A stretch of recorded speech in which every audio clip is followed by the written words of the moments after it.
This is episode 106 of That Shakespeare Life. That Shakespeare Life is now available on our very own digital app. This app works on your tablet, phone, or TV and lets you explore the history of William Shakespeare with exclusive content, interviews, and documentaries not available anywhere else. You can cook, dance, and play your way through the life of William Shakespeare, all without any commercials. Find out more at cassidycash.com/experience and stay tuned after the episode for even more details. Hi, I'm Grace Tiffany, author of the new novel, Gunpowder Percy. Another great method for studying the life of William Shakespeare includes listening to this. It's That Shakespeare Life with my friend, Cassidy Cash.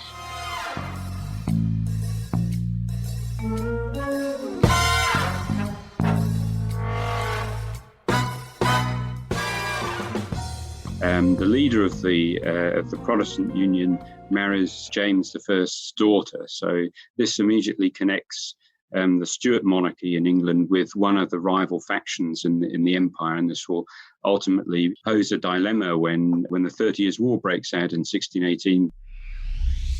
Welcome to That Shakespeare Life with Cassidy Cash. Cassidy believes that if you desire to successfully learn or perform Shakespeare's plays, then understanding the real life and history of William Shakespeare himself is a must. That Shakespeare Life is the podcast that helps you go beyond the curtain of some of Shakespeare's most iconic works and explore the world of early modern England as Shakespeare would have lived it, learning from the writers, historians, and performers who know it best. And now, here's Cassidy. Throughout Shakespeare's lifetime, one of the most widely circulated and reported on current events was the state of the Holy Roman Empire. Ruled for much of Shakespeare's lifetime by the eccentric man named Rudolf II, who secluded himself in Bohemia to the neglect of his empire, the Holy Roman Empire shows up in Shakespeare's plays as references to Bohemia. Now, the political climate with the Holy Roman Empire would have made Shakespeare's references to Bohemia make sense. But on top of Rudolf II, there's also Don John of Austria, the half-brother to King Philip II of Spain, who was a threat to the English throne, with many in England concerned he might take over England should the Spanish Armada have succeeded in 1588. For historians, we can look back and see that the Spanish Armada was defeated, but for 28-year-old William Shakespeare, that outcome was far from a certainty. Later, when William Shakespeare was 49 years old, the eldest daughter of James I, named Elizabeth, married Frederick V, a senior prince of the Holy Roman Empire, who would go on to become the King of Bohemia. And the irony of that situation could hardly have been lost on William, for whom the entirety of his life had been spanned by an upheaval in the Holy Roman Empire and an odd relationship to Bohemia. We see glimpses into the contemporary mindset of England and politics abroad related to the Holy Roman Empire as Shakespeare, as well as his contemporaries, comment on the threat of Don John, the war between the Spanish and Dutch, and even the oddities of the strange, isolated King of Bohemia, Rudolf II, in plays like King John, which was written the same year Rudolf II died, and in Ben Jonson's The Alchemist, which specifically calls out and insults the Hapsburg family with his multiple references to Austrian princes. Here to help us unpack this veritable mountain of history packed into just a few lines of text and introduce us to the life of Rudolf II, the Hapsburg family, and this part of the 16th century current affairs is our guest, Peter Wilson. Peter Wilson is professor of history of war at the University of Oxford, a fellow of All Souls College, and principal investigator of a 5-year research project on the European fiscal military system 1530 to 1870, funded by the European Research Council. His books have been translated into Chinese, German, Italian, Polish, Macedonian, and Japanese, and include The Holy Roman Empire, 1,000 Years of Europe's History, and Europe's Tragedy, A History of the 30 Years' War, which won the Society for Military History's Distinguished Book Award. His latest book, Lutzen, was published in 2018 by Oxford University Press in its Great Battles series. Peter joins us today to discuss some of the history he wrote about in his book, Europe's Tragedy, and we'll link to that book as well as his others in the show notes for today's episode. Hello, Peter. Welcome to the show. Hello, Cassidy. Yeah, nice to be here. In his book, Peter described Rudolf II as having been erratic, blaming his actions as ruler of the Holy Roman Empire for eroding what Peter calls more moderate common ground that had been established by Rudolf II's two predecessors. Peter, what decisions did Rudolf II make that you considered erratic? Well, I guess the most important one is that he gets spooked very early on in his reign and decides to leave the normal capital, which was Vienna, and go and live in Prague, which also belonged to the monarchy, but was quite far away. So that disrupted sort of normal business. The second thing is that he then becomes increasingly reclusive. And this is at an age where most of political business was done where people met face to face. So he doesn't come out to the important meetings while the various German princes of the empire are meeting, and they're trying to debate the fallout of the Reformation and what to do with that. And without getting involved, this creates a kind of vacuum in which extremism can develop, which becomes a major problem by the end of the 16th century. And then the other fatal decision really is that he doesn't decide to marry. I mean, he's perfectly happy having a mistress and has children, but he doesn't take a legal wife. And this opens up the question as to who his successor will be. What was Rudolf II's relationship like with Elizabeth I? As the Holy Roman Empire was not officially a sovereign nation, were there diplomatic relations happening there between the Holy Roman Empire and England officially? And what was that like?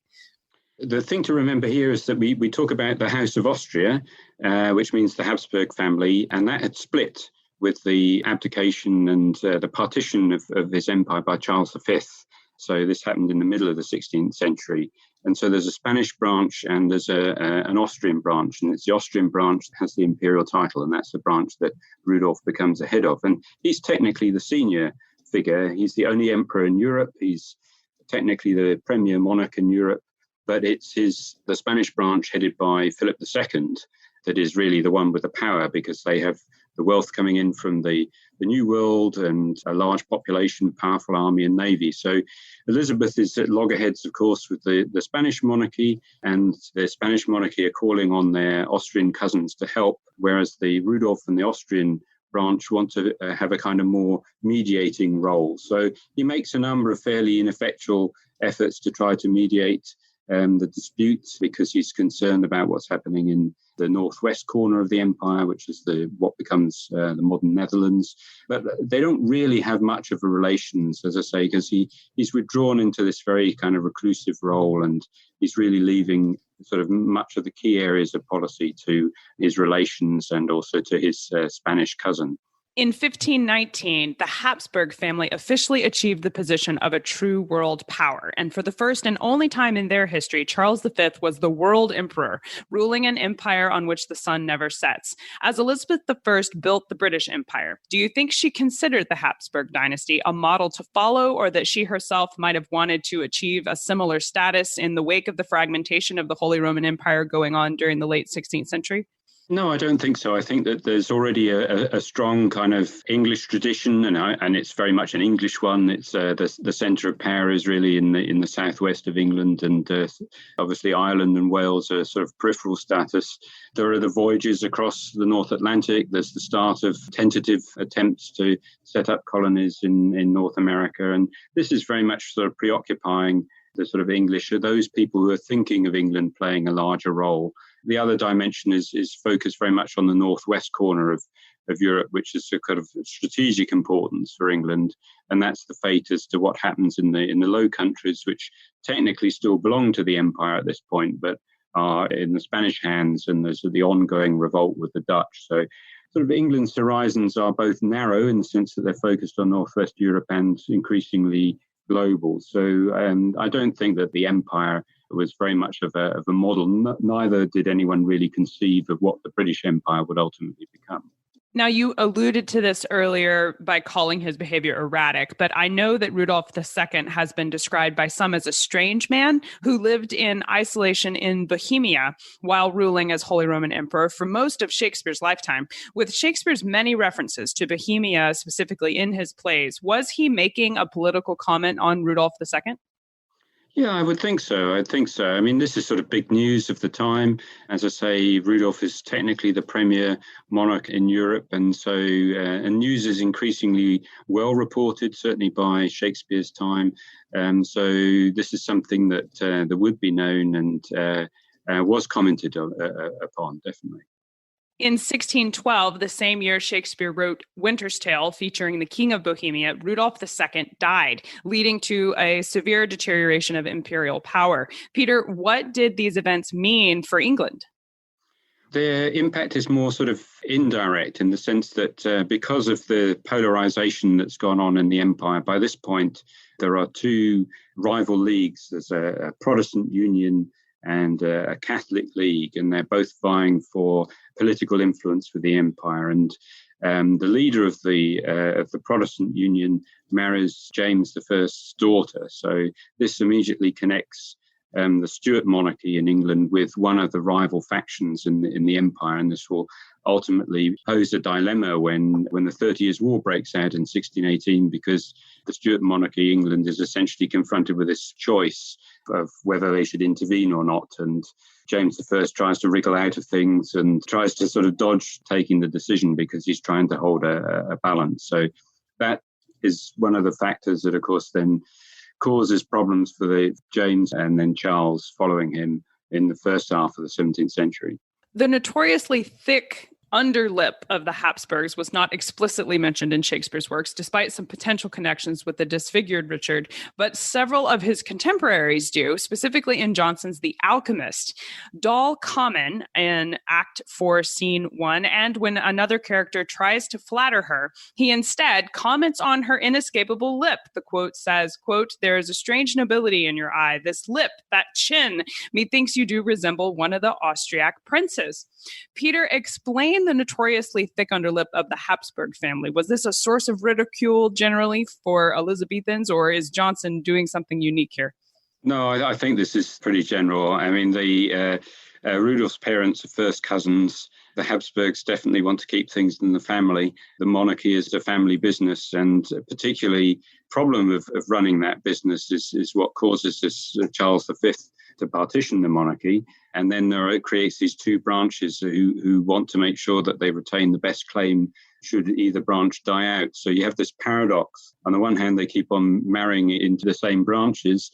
At the same time, though, of course, that is going to cause the extinction ultimately of the Spanish branch in 1700, when the last Spanish Habsburg is completely infertile and severely disabled as a result of this continual inbreeding. So this was actually a physical trait. He wasn't... Oh, definitely. Yeah, you can see this on the portraits, and it varies. Some of them, they had difficulty closing their lower jaw was protruded so much they had difficulty closing their mouth. Wow, that's impressive. I feel bad for them. In Shakespeare's King John, the Duke of Austria is portrayed as the antithesis of England, not only by his alliance with France, but also by his support of Cardinal Pandulf, the Machiavellian legate from the Pope. Is this portrayal consistent with the political and religious climate between the Austrian Habsburgs and England? Yes, I mean, as I say, this notion of the House of Austria combining both branches and Spain being, the dastardly enemy throughout most of this time. I mean, of course, there is a peace that's brokered in 1604, and then there is also a temporary settlement of the Spanish-Dutch War, which creates a sort of a lull in this. But definitely Spain is the bogeyman, and Habsburgs aren't to be trusted. And James I tries to sort of adjust that policy. And there is a Spanish faction that, in fact, grows up in England. So this is making these kind of comments would be controversial. At the same time, a mainstream public opinion would be anti-Catholic and therefore anti-Habsburg. In Much Ado About Nothing, Shakespeare gives the name of the bastard character Don John. Peter, is this name specifically an association for the very real fear Elizabethans had during Shakespeare's lifetime that the real-life Don John might have become ruler of Britain if the Spanish Armada had been successful? Yes, again, I think so. I mean, there's a strong legacy, obviously, in the way in which the Elizabethan regime sets itself up and tries to stabilize itself by presenting itself as a sort of bulwark against these dastardly foreigners and their plots to take over the country and also then to re-Catholicize it. And of course, there are some people in England who probably wouldn't have minded that outcome, but the majority don't. Jonson alludes to the Hapsburg family again in The Alchemist when he writes, quote, "A man the emperor has courted above Kelly, sent his medals and chains to invite him." Peter writes that this Kelly is Edward Kelly, born as Talbot, who had been invited by Rudolf II to bring the Philosopher's Stone to Prague. Peter, there's a lot that we could unpack in that statement, but did Kelly succeed in his mission? Did he bring something known as the Philosopher's Stone to Prague? Sadly, he didn't. No, he goes off with Dr. D, and they go on this sort of roving tour around Central Europe trying to find wealthy patrons. And Kelly's actually relatively successful. He gets the patronage of one of the senior figures at Rudolf's court. And Rudolf has a genuine interest in alchemy. I mean, although he becomes a recluse, he's still also a patron of astronomers like Kepler is a good example. And he also gets involved in some of these kind of experiments. But no, Kelly is twice imprisoned for having failed to make gold. One of the explanations for his death is that he sort of dies of his injuries whilst trying to escape from one of the castles that he's been locked away in. Is there any connection to Shakespeare's Talbot and this real-life Talbot? Well, I mean, I would say so, yes. I would definitely hazard a guess on that one, yeah. We can't say for sure, but we definitely hope so. Yeah, I think so. It's too good to be true, or not to be true. Yeah. Well, I know this is just a fascinating topic, and already we've identified several places that we could dive in and just really unpack worlds of information. What are some of your favorite books and resources we could use to really dive in and learn more about this? Robert Evans's biography of Rudolf, I mean, that's very much focused on culture. So there's a lot about the court and Rudolf's intellectual interests and so on. So I think that's a good one. Peter Marshall on the court with the discussion of the patronage of alchemists and things like that. And it gives you a very accessible flavour. If you want the kind of political background and context to this, I'd recommend the book that I wrote on the 30 Years' War, which has a lot about the origins of the conflict, so Europe's tragedy. If you're interested in the questions of astrology and so on, I mean, there's a fantastic book by Olinka Rybak on Kepler and his struggle to get his mother off the hook of being accused as a witch. Those are fascinating. I can't wait to read them. We'll link to all of these resources, including Peter's book, in the show notes for today's episode. Be sure to check those out. Now, Peter, we ask everyone this next question here at That Shakespeare Life, and that's, what's the one book you would take with you on a deserted island? My friends in England tell me I'm supposed to allow you the complete works of Shakespeare and a copy of the Bible. So your choice would be in addition to those. Oh, I don't know. I have thought about these kind of questions before, and I kind of need a whole shipping container of books. So it's going to be very difficult. I had someone tell me she was going to take her iPad. That was her choice. Yeah. So she could just get all of them. Exactly. If I had good internet access on the desert island, that would be okay then. Okay. Well, we'll let you take your iPad too then. Well, what's next for you? What are you working on now that you're excited about? I'm trying to write a reappraisal of German military history from 1500 to the present that tries to explain what war meant for German-speaking Europeans. So I'm including not just Germany, but also Austria and Switzerland in this, how it relates to society, the development of these states, and whether or not there was a particular German way of making war. So, yeah, that's my main project at the moment. That's fascinating. We'll look forward to seeing that come about. Thank you so much.